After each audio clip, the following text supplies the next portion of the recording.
Aha! Today's story is entitled, You Are Invited. Anton thought he must have lost the invitation to Jason's party. All of his classmates got their invitations and were attending. It was going to be near the sea and was expected to be really exciting. While he couldn't remember getting an invitation, he figured it must have been misplaced. After all, Jason was one of his best friends. At least, so he thought. That afternoon, Anton decided to make a thorough check at his home in search of the elusive invitation. He knew what it looked like because he had seen some of his classmates with theirs.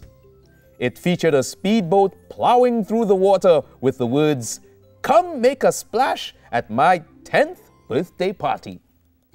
It was the kind of invitation you would want to keep. Anton rummaged through his books, his school bag, and even his clothes. He asked his mother if she had come across it, but the invitation was nowhere to be found. "Why don't you just tell Jason you lost it?" asked Anton's mother. "I don't want him to feel like I didn't care about the invitation," Anton replied lamely. "You are not going to the party just because you lost the invitation?" his mother inquired with a puzzled look. "You wouldn't understand," Anton offered abruptly, trying to end the conversation. Truth be told, Anton knew he wasn't invited, but could not bring himself to accept it. He felt embarrassed that he was the only student not invited, so he used the excuse that he must have misplaced the invitation. The day before the event, everyone in the class was prattling away excitedly about the water slides, games, and the fun times they would have at the party. However, the highlight would be the super fast boat ride, as many of them had never been on a boat before. Onika noticed that Anton was not joining in the conversation and asked him, "Anton, aren't you excited about the party?" He looked at the floor and quietly whispered, "I'm not going as I lost my invitation." Onika thought for a moment and then asked, "Then would you like to come over and play video games tomorrow?" Anton looked up at her and immediately felt horrible. He remembered how disrespectful he had been to her recently. She had a neon pink pencil case filled with the nicest collection of pens and pencils he had ever seen. Knowing how quiet and timid she was, Anton would use them without bothering to ask her permission, not caring about the fact that he was treating them as though they were his own. When Onika burst into tears, he grabbed the pencil case, threw it on the ground, and accused her of behaving like a baby. Yet, here she was, inviting him over to play. "Aren't you going to the party?" Anton questioned.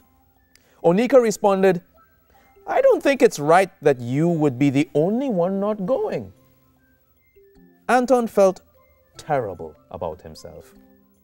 Even though he had shown no respect for Onika or her belongings, there she was, showing him more consideration that he felt he deserved. "I'm sure you can still go even if you lost the invitation," she continued. "No, that's okay," he shrugged. "They wouldn't want me around anyway. I've been treating the others badly. I call them names and take away their things," Anton confessed with a pained look on his face.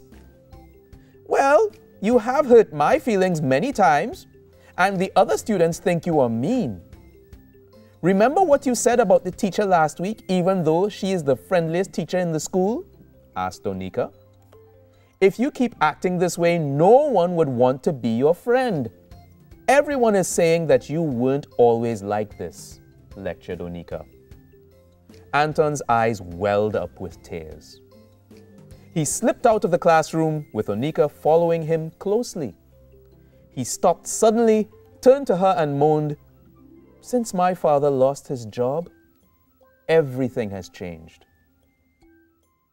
"I'm so sorry," said Onika, comfortingly. Anton raised his head slowly and said apologetically, "I'm really sorry, too, for what I did to you." When Onika shared the story with the class, it was only then they understood the reason for Anton's odd behavior. The next day, Anton's father woke him up very early, even though it was Saturday. Anton complained bitterly, but his father insisted he come with him. "Where are we going?" Anton asked sourly. "You're coming with me on my new job," his father said with a broad smile. Anton's eyes popped open and he stood there frozen, unable to say a word. Well, the real surprise was yet to come when they arrived at the docks. There, all the students ran out to greet Anton. "What's going on, Dad?" Anton asked, laughing but confused at the same time. "Apparently, your friends told their parents that I was looking for a job. Someone knew the owner of the boatyard and offered me a job to keep all the boats in good working condition," his father explained. Anton looked around at his friends and was overcome with gratitude and happiness. "Anton," the birthday boy Jason said to him, "I found this under my desk.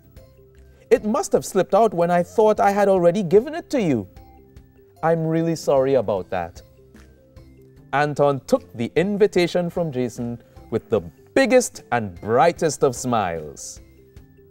He had been invited all along. The end. Thank you, Dominique. You're welcome, Wiz. Now, keep it a secret, don't tell me.